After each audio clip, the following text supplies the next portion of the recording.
And for more on World War II and Japan's surrender and how the conflict is still shaping East Asia, we're joined now by Peter Kuznick. He's a history professor at the director of the Nuclear Studies Institute at American University. Peter, welcome to the broadcast. Glad to be here. We must say that you just got back from Japan. Tell us your impressions and what kind of celebrations were beginning to take shape.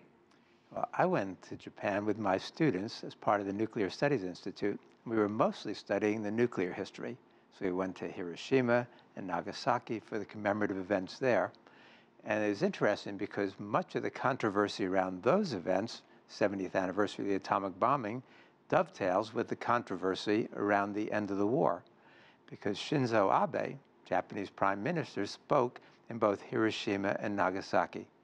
And the same hypocrisy that we see about Abe's statement about the end of the 70-year end of the World War II were also evident in his statements about the atomic bombing. He expressed this sincere remorse toward the survivors and to the victims of the atomic bombing, but his policy, every aspect of his existence really, is a refutation, or it's giving the lie. So what I said in interviews there was that Abe's participation was an insult to those victims who were killed in the atomic bombing, and especially to the survivors, the hibakusha, who have dedicated themselves toward peace and nuclear abolition. After listening to this speech, what more, Peter, do you think people want to hear from Prime Minister Shinzo Abe?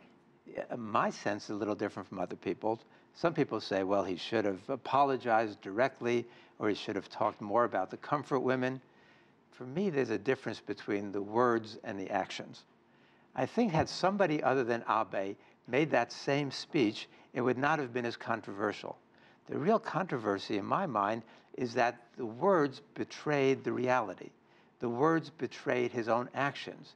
And so it's that profound gap between words and deeds that is really upsetting. So people were poised to jump on him, and he gave them the ammunition that they needed. 70 years later, let's talk about the ramifications we are still feeling. Now there's this huge competition all over Asia, and particularly post-war, where different ideologies are really competing, and they're competing for space.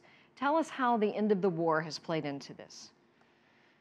With the end of the war, Japan during the war had behaved atrociously toward all of its neighbors and surrounding countries in Southeast Asia, throughout the Pacific region.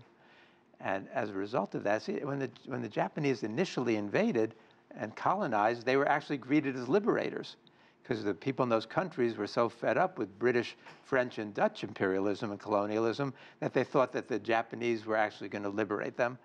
That illusion did not last long, because the Japanese were as, if not more brutal than the European colonialists.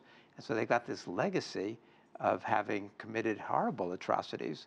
The number of people killed under Japanese rule is in the tens of millions.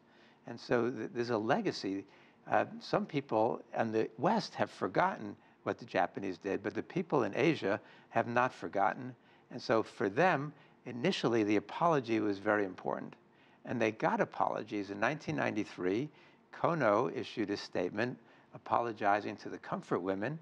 And in 1995, Moriyama issued an important statement apologizing to the victims throughout Asia. Peter Kuznick, thank you so much with American University. We appreciate your time, as always, and your insight.